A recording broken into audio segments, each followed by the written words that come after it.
In the year 1517, a German monk named Martin Luther changed the course of history. Picture a world in the throes of the 16th century, the Catholic Church dominating the spiritual and social landscape, its influence pervading every corner of life. Yet beneath the surface, a storm was brewing. The Church, mired in corruption, was selling indulgences, offering forgiveness for sins at a price. This practice sparked widespread discontent, with many feeling manipulated and exploited. Enter Martin Luther, a monk with a daring spirit and a questioning mind. Luther was deeply troubled by these practices.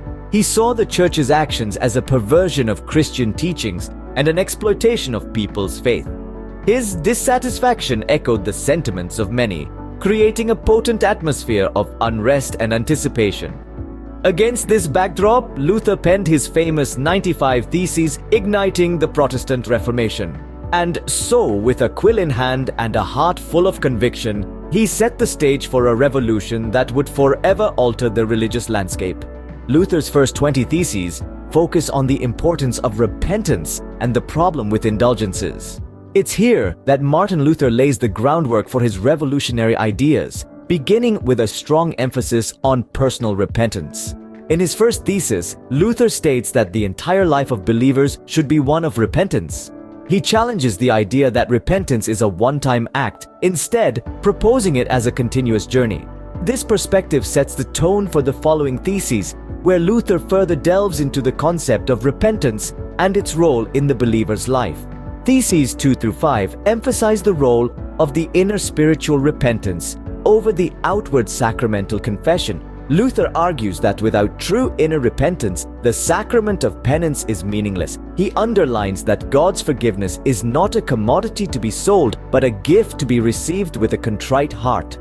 Moving on, in Theses 6 to 10, Luther criticizes the Church's practice of selling indulgences, a practice he saw as a distraction from true repentance. He asserts that the Pope cannot remit any guilt, but only declare and confirm the remission of guilt God has already granted.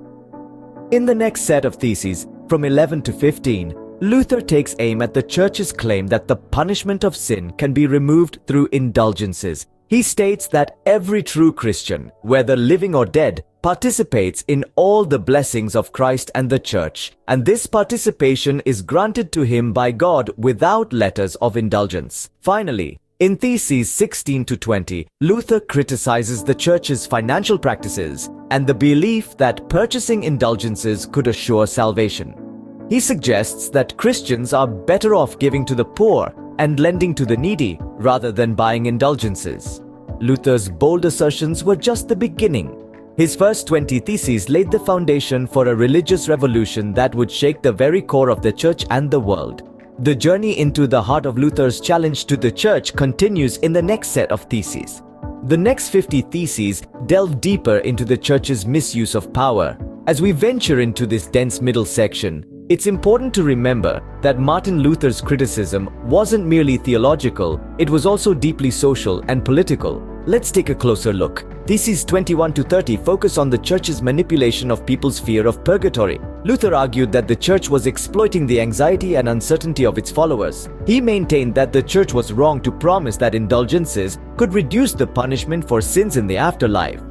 Now, moving on to Theses 31 to 40, Luther turns his attention to the Church and its disregard for the poor.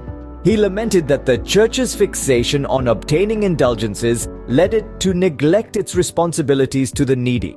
Luther argued that if the Church truly had the power to lessen the suffering of souls in purgatory, it should do so out of charity, not for financial gain. As we progress to Theses 41 to 50, we see Luther's criticism becoming even more pointed. He accuses the Church of creating a false economy where salvation is bought and sold like a commodity.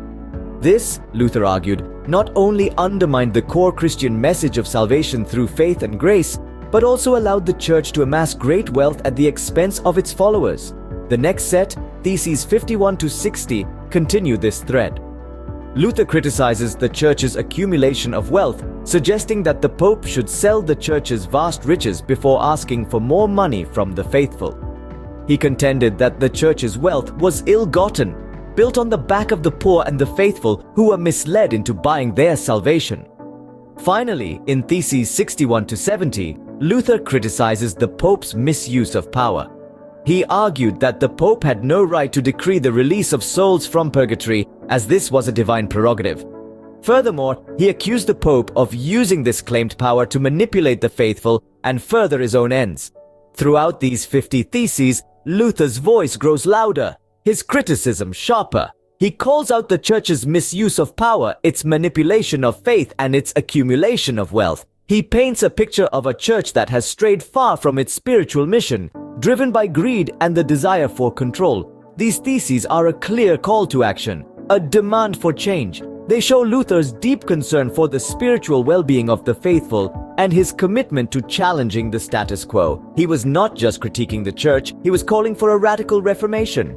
Luther's criticism of the church continued to escalate, and as we move to the final set of theses, we'll see just how revolutionary his ideas truly were. In his final theses, Luther calls for reformation of the church.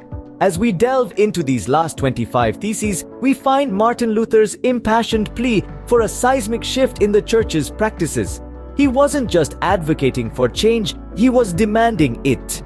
Through his words, we can sense the urgency of his call for the church to prioritize the spiritual well-being of its followers over its financial gain. Theses 71 to 75, we see Luther challenging the church's practice of selling indulgences. He argued that these transactions were not only deceptive but also detrimental to the believer's faith. Instead, he proposed that the church should encourage acts of love and good works. In Theses 76 to 80, Luther criticized the Pope's power to grant pardons. He argued that the Pope could only announce God's forgiveness, not grant it. This notion was indeed revolutionary, challenging the very foundation of the Church's authority. Moving on to Theses 81 to 85, Luther expressed his concern over the Church's financial exploitation of the poor. He condemned the Church's use of fear of purgatory to extract money from the poor, while the rich could easily buy their way to salvation. In Theses 86 to 90, Luther questioned why the Pope, who was supposedly richer than the wealthiest Crassus, needed to build a basilica with the money of poor believers. He called for the Pope to fund the construction with his own money. Finally, in his last 5 theses, Luther asserted that the church should be a spiritual institution, not a business. He implored the church to return to its roots, focusing on the spiritual growth of its followers rather than their financial contributions. And with this, Luther set the stage for the Protestant Reformation. His 95 theses were not just criticisms of the church, they were a call to action, a demand for change. They served as a clarion call for a reformation that would forever alter the course of religious history. The 95 theses didn't just spark a religious revolution, they changed the world. Such a statement resonates with the profound influence Martin Luther's ideas had, not only on the religious landscape, but also on society as a whole. Born out of a desire for religious reform, the 95 Theses took the world by storm, challenging the status quo of the Catholic Church and igniting the flame of the Protestant Reformation. Luther's bold questioning of the Church's practices, especially the selling of indulgences, echoed throughout Europe, leading to an intense scrutiny of the Church's authority. The Theses highlighted the need for change, a call that resonated with many, leading to a seismic shift in religious belief. The Theses were more than just a critique of the Church's practices. They were a call to return to the fundamental teachings of the Bible. Luther's emphasis on the Scripture's supremacy over church traditions was revolutionary. It democratized religion, encouraging individuals to interpret the Bible for themselves.